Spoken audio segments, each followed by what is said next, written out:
세상의 모든 지식 언더스탠딩. 퀴즈를 하나 내면 네. 질문.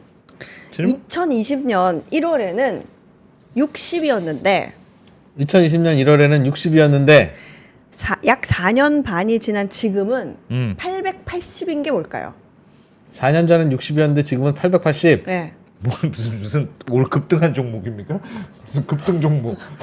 우리가 자, 못 산 저 급등 종목. 힌트. 60만 원인데 880만 원이라는 거. 힌트. 남미에서 남미에서 남미 급등 종목인가? 60이었는데 4년 만에 60에서 880이 된 거는 무엇일까요? 네.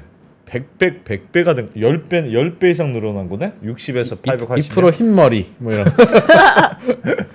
뭡니까? 바로 네. 4년간 거의 15배 오른 건데 예. 아르헨티나 돈 페소에 대한 달러 대비 가치입니다. 아, 아르헨티나. 네. 환율이 환율. 환율이 그만큼 달러- 아르헨티나 급락했다는 거네요. 네, 아. 달러 페소 환율이 60이다가 지금 880 이에요? 오늘 884였거든요. 15배면 그럼 달러당 그러니까 1,200원 하다가 그죠? 1,200원 2만 하다가 2만 원, 요즘에는 3만 원 한다는 얘기네. 18,000원 한다는 아니 겁니다. 저 TV에서 그거 봤어요. 아르헨티나는 음식점 파는데 그걸 칠판에다 쓰더라고. 하도 맞아요. 자주 바꿔야 계속 돼가지고. 바꿔야 아, 되니까. 메뉴판. 메뉴판을 가격이 그날 저녁에 바로 바뀌니까 그때 맞습니다. 바꾸느라고 다 칠판에다 쓰더라고요. 맞아요. 그래서 이게 91년도만 해도 어. 페소당 1달러였거든요. 예. 그랬던 아르헨티나가 이렇게 자, 요거 보시면 지금 오늘은 요거보다 조금 높아서 884인데 또 올랐어요? 네. 아이고야. 근데 이 최근에 이렇게 환율이 급격하게 치솟은 이유가 작년 12월에 그 하비에르 밀레이라는 새로 대통령 11월 말에 아르헨티나 뽑혔거든요. 대통령. 저 아르헨티나 대통령이 요즘 엄청나게 개혁한다던데. 맞습니다. 그 대통령이 인위적으로 환율을 높였기 때문인데 이제 페소와 음. 평가절하라고 하죠. 여기서도 예. 보시다시피 언더스탠딩에서 제가 얘기한 적이 있습니다. 당시 달러 대비 자국 화폐 가치를 50% 넘게 끌어내렸어요. 예. 근데 아르헨티나는 고정 환율제를 쓰는데 공식 환율로 기존의 달러당 원래 한 391페소 당시에 그 정도 됐던 거를 800페소를 만든 거예요. 그러니까 쉽게 말하면 정부가 달러당 1,300원인 환율을 2,600원으로 인위적으로 조정을 한 거죠. 예. 그래서 아르헨티나 국민들은 그 돈이 생길 때마다 그러면 어떻게 하겠어요? 달러나 뭐 금같이 뭐라도 하여튼 사두면 사둬야 돼요. 예. 아니면 계속 통화 가치, 자국 통화 가치가 계속 떨어지니까 현금으로 들고 있기보다는 모든 돈 되는 걸 사놓는 게 이득이에요. 그러니까 4년간 만약에 4년 전에 달러든 금이든 사뒀다면 지금 뭐 한 15배는 우습게 벌었다는 뜻이 될 수도 있으니까. 예. 와. 근데 그 얘기는 뭐겠어요? 다시 말하면 누구도 은행에 저축을 하려 하지 않는다는 얘기가 됩니다. 그렇겠네. 예. 근데 4년에 이자가 붙어서 15배가 원금이 되면 은행에 저축하겠네. 그렇죠. 근데 아무도 예금을 안 하면 말씀하신 것처럼 금리가 뛰겠죠. 대출을 일단 못 해주니까 예금을 예. 어떻게든 하게 하려고 예. 이 프로님 저 말씀하신 것처럼 뭔가 예금이자. 네, 그래서 요걸 한번 보겠습니다. 예금 예금 이자가 금리 어마어마합니까? 이자입니다. 얼마일까? 128%요? 작년 11월에 127.8%. 이자가 연 네. 100%. 예. 야, 100% 야. 넘는 거지. 근데 지금은 100원, 1,000원을 넣으면 2,000원 이상이 나오는 거네. 그죠. 그래서 지금 5월 기준으로는 그래도 이제 급격하게 이제 대통령 바뀌고 와. 나서 예. 미치겠다 진짜. 50%로 떨어졌습니다. 지금 5월 기준으로. 50%. 그럼 네. 1월 달에 1억을 빌렸으면 12월에는 2억을 갚아야 되는 거네? 그렇죠. 근데 요게 아르헨티나 물가와도 비슷하거든요. 예. 여기는 이건 그렇겠지. 그리고 기준 금리와도 비슷합니다. 아, 기준 금리가 100%예요, 아르헨티나는? 기준 금리가 지금 50%입니다. 5월 기준으로. 예. 좀 내려갔구나. 네. 아. 요게 지금 은행 금리가 한 60%대 뭐 이 정도 많이 되네요. 떨어졌네. 네. 이거는 지금 기준 금리고요. 아하. 이게 아르헨티나 통화 가치 하락률과도 비슷하다 이렇게 보시면 되는데 그러네요. 밀레이 대통령이 페소 평가 절하하는 거는 사실 물가는 올라도 수출로 버는 돈은 더 많아지면 이제 재정 적자 좀 줄일 수 있다 이렇게 생각해서 그런 건데 실제로 올해 1분기에는 0.2% 재정 흑자 달성을 했어요. 이야. 16년 만에. 어떻게 그랬냐? 대통령이 완전히 요 뉴스 보시면 연설하면서 매우 기뻐하죠. 예. 인플레도 연간으로 따지면 막 한 280%막 세 자릿수 나오는데 예.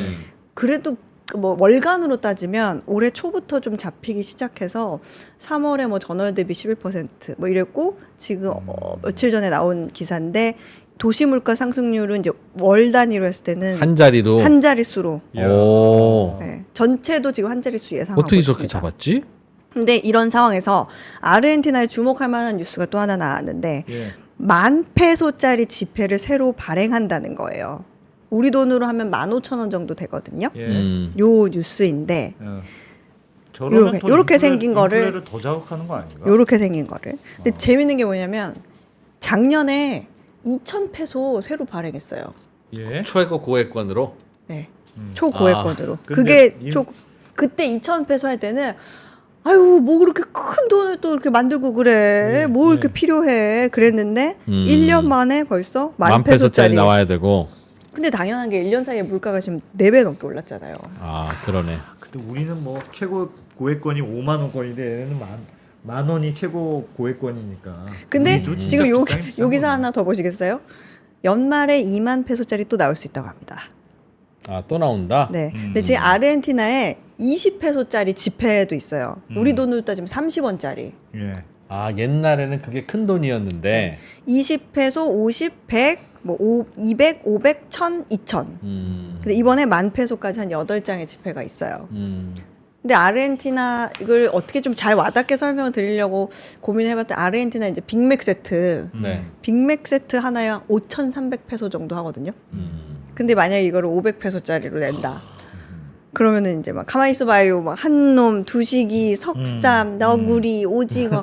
저 뭔지 알아, 저거? 알아. 옛날에 저 가만히 있어봐요. 야, 연식 나온다. 연식 나와.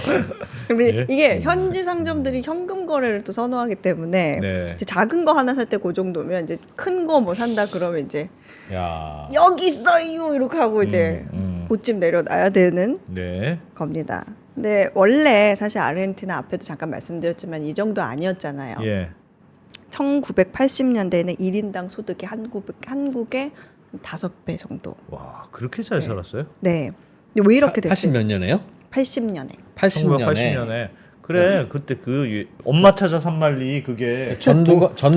돈벌로 그 아르헨티나 엄마가 간 거지 않습니까? 그게. 아, 아르헨티나가 잘 살아서. 아르헨티나가 잘 살아서 엄마가 아르헨티나로 돈 벌러 아르헨티나로 간 게 엄마 찾아 산말리야. 아, 그게 아르헨티나였어요? 아르헨티나입니다. 아르헨티나. 엄청 울었는데. 마르코. 예. 하여튼 왜 이렇게 연식이 됐을까 들어가네. 하는 의문에 요 화면 한번 더 보여주시면 요것만 하고 맞추면 될 것 같은데요.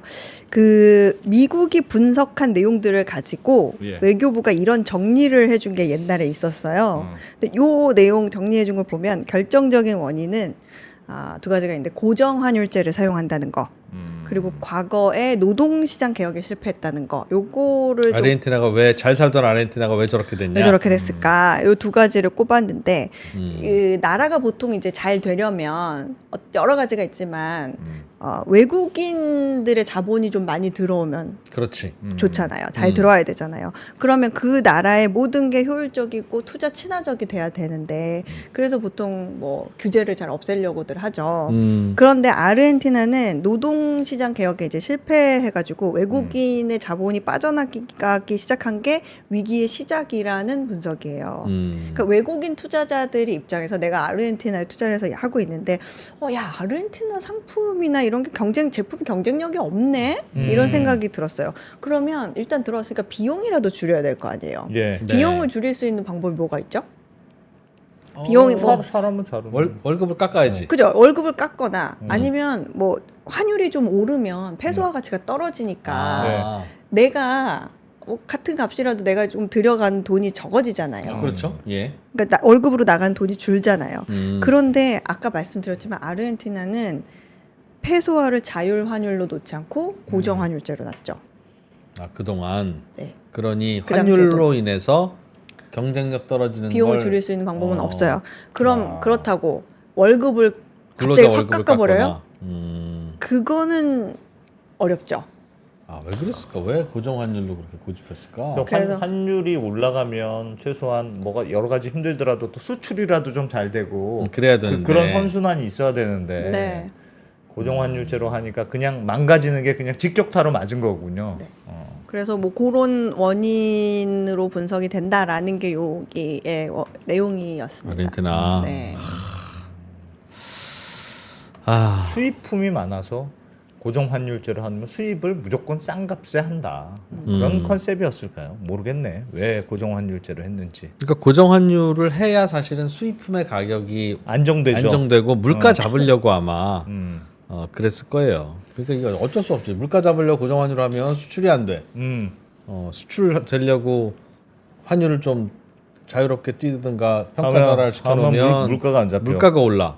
근데 그리고 이거는 이제 어떤 그런 경제적인 측면에서 본 것도 있는데 어떤 정치적인 측면에서 보면 패론주의 뭐 이런 것 때문에 너무 이제 포퓰리즘 같은 그런 정책을 많이 하고 공무원 엄청나게 늘리고 재정을 예. 많이 지출하다 보니까 예. 네, 그런 돈을 찍어서 쓰다 보니까 이제 악순환이 시작됐다는. 그런 것도 있었죠. 갑자기지만 어쨌든 이 부분에서는 이런 분석도 있다. 음. 네.